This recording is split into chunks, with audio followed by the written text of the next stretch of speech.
Draw simple, easy. Well, hello there guys. Today we're going to be drawing a nice, quick, simple, easy picture of Zoro from One Piece for Swordsman. Now grab yourself some pencil and paper and go ahead and draw a fairly small circle up towards the top middle-ish part of your page. And this circle is of course going to be the top part of our character's head. I'm going to build up this circle by drawing out lots of faint lines. And the bottom edge of this circle, I won't make it quite so dark, I'll just lightly get that in. Because what we're going to do straight away is cut this circle in half right along the middle. And now that we know this measuring point, I'm going to take half the height of the circle and I'm going to go down there about that distance again. So we've got 1, 2, 3 sections roughly. Now I'm going to go from the outside left hand edge of this circle. I'm going to curve in ever so slightly. And I'm going to make this the inside cheek of Zoro's face. And then once I'm just below that circle edge, I'm going to bring it in and not bring it to middle, but just bring it down and in at an angle to create a very wide, flat chin. And we're going to do the same thing on the other side. So here's our circle. I'm going to come down ever so slightly in at an angle. And once I'm just below that circle space, even with this side, I'm just going to now come in instead and make that a bit of a chin zone. That's how we've got the face. You can go ahead and split that in half if you want, straight down the middle, like so. And what I'm going to do is I'm going to go down even further with this line. And again, now that we know that we've got this halfway circle distance, I'm going to go that distance roughly again, maybe a little bit more, around about here. And this is going to be the very top area of Zoro's shoulders. Now, we're going to get a box in here, and that's going to be most of Zoro's body. So if you imagine his head, we've got an entire head distance off to the left, around about here. And we've got an entire head distance off to the right as well. So 3 heads wide with this character. And I'm going to use this marking point just to be a very loose box. And we're going to use this box just to help fill out all of our shapes and bits in a moment. Now, with Zoro's neck, it's quite thick and heavy. So just where we've got this point, where the cheek line goes into the jawline there, I'm going to come down here and get a neck in, around about like so, and then on this side around about like so. And instead of going right down to the box, I'm actually just going to then just shoot off down and out to the side to be a bit of the shoulders as well, just to give a rough idea of what's going on with the shapes. Now we'll go back to Zoro's face and get a few bits in. The halfway point of this circle here, all of this area is going to be forehead for the most part. All of the features are going to fit into here somehow. So let's go ahead, and where we've got the bottom half of this circle, we can go halfway again if you like. I'm not going to draw a line straight through, but if you imagine a line there as a measuring point, just so that it doesn't get too confused in the middle, we're going to get an eye in around about here, and this eye shape is essentially fairly flat at the top, like so, and then a bit more curved on the bottom, like so. And in a very similar way, the curve on the bottom is the closed eye on the other side. So again, I'm just going right in the middle of this space here. I'm just going to have a closed eye around about there. It might be a straighter line on the left. It might curve up a bit more on the right for the eyelash. And then we can get some eyebrows in by going just above this eye line, just on the inside left edge of this center line, and it's just going to be one of those hooking eyebrows. So what I'm talking about here is we're going to hook up towards the halfway point we've drawn in, about halfway in, and then we're just going to hook down and away like that. And same with the eyebrow on the other side. We're going to do a very similar shape. We're going to hook up like so, and then we get to hook down like so. Excellent. Now there's a few bits of detail in here, but we're going to go and pop in right now. There's going to be an eyelid line, follows the line of the eye on the left. The pupil is right at the bottom of the eye here, looking down. He's having a big grin in this picture. And then there's going to be just a little bit of a line here as well, just on the inside edge, just showing the shape of all the face and the features and how they fill in. On the right hand side, we've got a similar thing, an eyelid line I should say, that follows actually this closed curve. And there's going to be one high up just to show the shape of the features, another line just inside the edge like that. And once you've got that mapped in, that's absolutely fine. Now, this bottom of circle curve is a very useful point. I'm just going to have a quick look through the camera phone. Make sure that's all in focus. Yes, it is.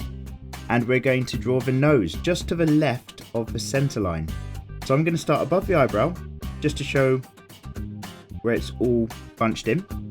And then I'm pretty much just going to go straight down, and I'm not going to go anywhere near the bottom of this circle line. I'm just going to go down to around about here, like so. And then we can just get another nose dot in on that side as well.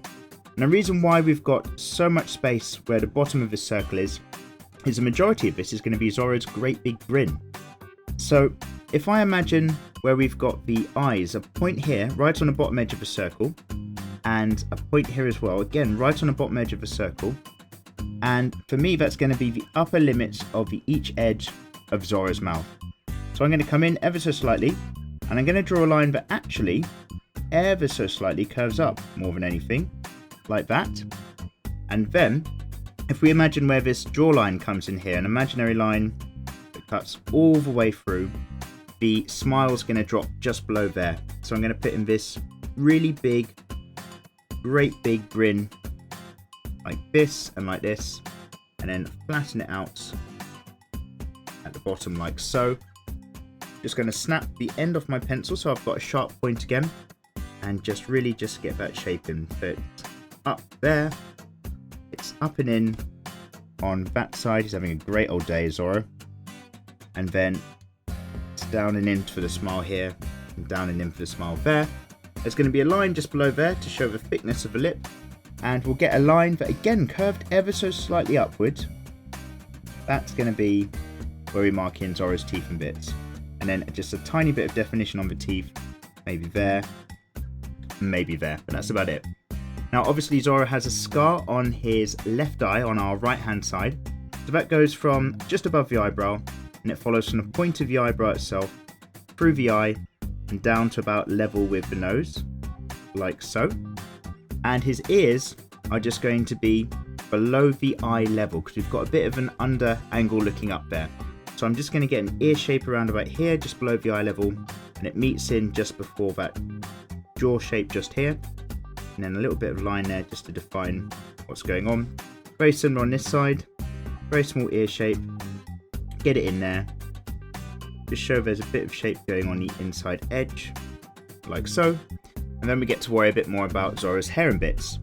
Now, if we imagine a bit more of a squarish shape mapped into this upper part of the circle, so I'm creating a shape up here and up here that shows his forehead sort of protruding forward if anything, and then it's just going to kind of loosely come up in a slightly more halfway between a box and a circle, you'll notice this shape is, and that allows us to just map in the fact that we've got a few tufts of hair that come down over the front with Zoro, one, and then I think there's two on this side and probably three on the other side, 1, 2, and then 3. And then the rest of his hair just sort of has this green spiky look that flows all the way around. Now very, very loosely, I'm going to draw another circle that follows the shape of this one, a bit like a halo. It's very light just so that I don't over confuse it again, but I'm just going to bring that circle all the way around ear to ear, and that's going to help me follow this line even though I'm doing loads of zigzags for Zoro's hair. So I'm going to zigzag and create all these points and tufts of hair that are coming out for Zoro because they're all sort of flowing back, kind of slicked, kind of not, like so, up here and shooting out, and then they all start to curve off to the right as we get to the top, so up here, coming around like so, bigger bits all the time, and it keeps following the head all the way around, and then just spikes off there a load before coming down around the side. It doesn't have to be perfect, it's just a rough shape and idea.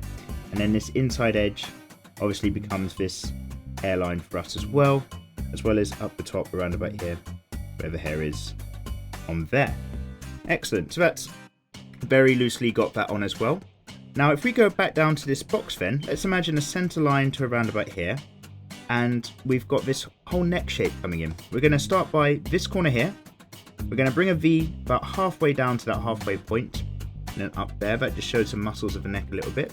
And we're going to do a similar point here, just off to the left of center, just below this box top line. This is going to be like a meeting point for us of the collarbone. So I'm going to bring a line up to around about here. I'm going to have a line that goes flat out, level, but just below this box line off to the left, off to the right, I should say. And a really similar one that goes up here and goes off to the left.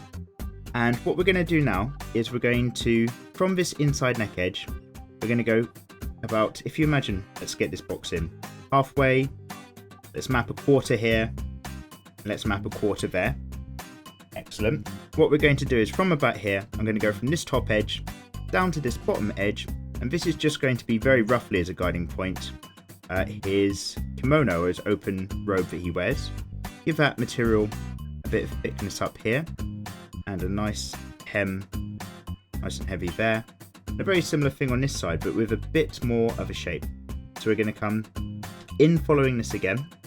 It's going to go down a little bit, and this time it's actually just going to hook right back in. So this is going to curve into about there, and then right down this center part of this particular area, when it's just going to come down off there for us. And again, it's very thick, so I'm just going to follow that line back round, flatten it out here, like so. And we'll get a rough shoulder line that comes off to about here, to the edge of the square. On this side, it does a very similar thing. It comes off to around about there. And the difference is that on this left-hand side of this edge of the square, we get to kind of bring that all in a bit and draw in some various material lines as everything comes in. There'll be a few folds and notches here as the material hangs. And then the arm itself coming right off there. And it's just going to go off like so. So just get these very rough shapes in. It's all a series of lines that just shows everything's flowing away. On the inside edge of the arm, there's a few more notches of material and so on like that. And then on the right hand side, this is actually a lot of the edge of the arm as well because of the angle. So I'm going to bring just a couple of fold notches here and here. It doesn't have to be perfect, just very loose. But I'm going to go off to the right and imagine that the inside edge of the kimono is about halfway into this box that we've mapped out here. So this is where the arm starts. The arm probably is going to go down here. Might have some folded material up there. The rest of the arm is going to come off down the side. I think he has his bandana that he wears in the earlier part on his head wrapped around his arm around about here. So we'll quickly just show that's on there, knotted with a bit of material before it goes off the bottom of the page. So let's talk about his muscles and other scars. We've got the box mapped out still, if you can see roughly where that is. Let's go halfway. Let's get a halfway line up here. And that's going to help tell us where the top of his chest is. I'm going to just draw a line down the middle here, off to the left because of the angle. And we'll get one great big chest muscle, one big pec in there. And same thing off here. Lovely. And then it means that this zone down here is going to be for the stomach. So we're going to have one great big rough oval eggish shape for a stomach muscle here. A really big similar thing on this side for a stomach muscle here. And then it kind of does similar stuff as it drops off the bottom. There's a few lines that might indicate ribs for Zoro's character going off, but the main bit here is going to be this diagonal scar. So it starts from up here over the neck. It tracks over almost like a lump, if you imagine. If you imagine we're tracking over a contour, goes over the lump here of the pec, straight across the middle, over the top of his abs, and off down the side. And then we've got stitching all the way up.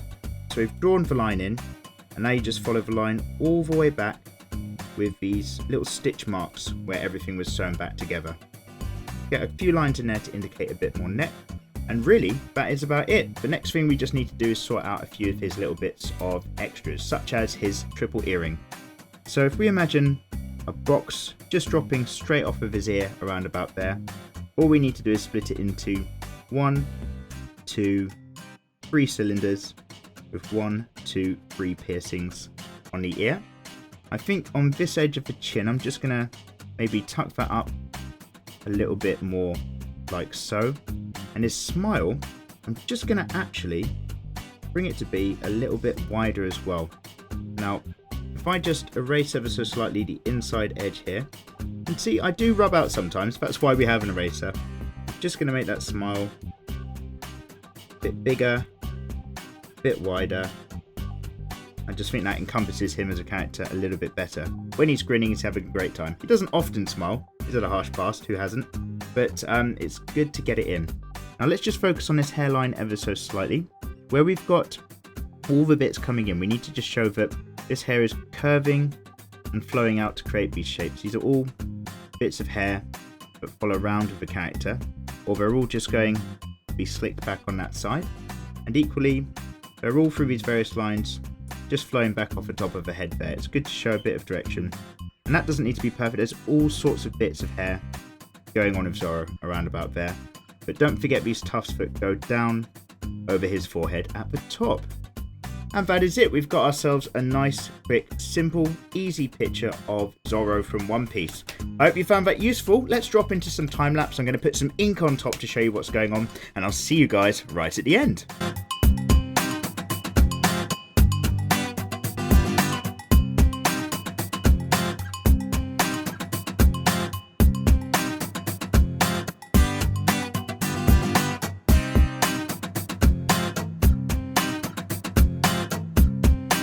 And there we go, everybody. A nice, quick, simple, easy picture of Zoro from One Piece. Now, I'm going to go ahead and scan this in. Obviously, his skin's going to be a skin colour. This kimono's in green. His hair is a slightly lighter green. And a bandana is a very dark green black. But his earrings are obviously in gold.